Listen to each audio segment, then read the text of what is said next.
పురాణాల వల్ల మన ఇతిహాసాల వల్ల మనకు సంక్రమించింది భారతీయ సంస్కృతిలో. మరి అప్పుడు ఏ టెలిస్కోపులు లేవు, కానీ యాక్యురేట్గా ఈ గడియ ఈ విగడియ గ్రహణం పడుతుంది, ఈ గడియలో గ్రహణం విడుస్తుందంటే క్రమం తప్పకుండా అట్లా జరుగుతూ ఉంది, మనం కూడా చూస్తూ ఉన్నాం. అటువంటి గొప్ప అద్భుతమైనటువంటి శాస్త్ర పరిజ్ఞానమే పంచాంగం యొక్క రచన. అది అందరూ చేయలేరు. ఒక్కొక్క ఆలయాన్ని సెలెక్టెడ్ సిద్ధాంతులు ఉంటారు, వారు దాన్ని నిర్ణయం చేసి చేస్తారు. ఎవరు చెప్పినా స్థూలంగా అంశం మాత్రం ఒకటేగా ఉంటుంది.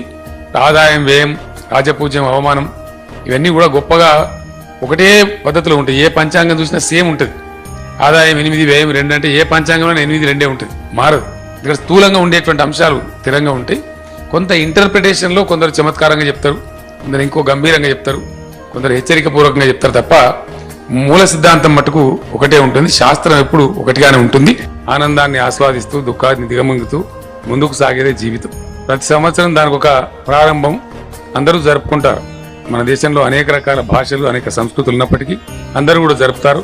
మన తెలుగు వాళ్ళం కూడా ఉగాదిని చాలా గొప్పగా జరుపుకోవటం, షడ్రసోపేతమైనటువంటి పచ్చడి స్వీకరించడం, అందులోనే మంచి చెడు రెండు కలిసి ఉన్నటువంటి అర్థాన్ని ఈరోజు ఆస్వాదించడం, ఆ పులుపు కావచ్చు, తీపి కావచ్చు, వగరు కావచ్చు, జీవితం అంతా కూడా ఇదే విధంగా ఉంటుందనేటువంటి సందేశాన్ని అందులో నుంచి అంతర్లీనంగా తీసుకోవటం, ఇలా పరంపరగా మన తెలుగు సంవత్సరాది వేడుకలు మనం జరుపుకుంటున్నాం. 50 మంది తెలుగు ప్రజలు, 50 మంది అన్య సంస్కృతుల, అన్య భాషల ప్రజలు కూడా సుఖంగా సంతోషంగా విలసిల్లాలని చెప్పి భగవంతుని మనసారా కోరుకుంటూ నేను విరమిస్తా ఉన్నాను.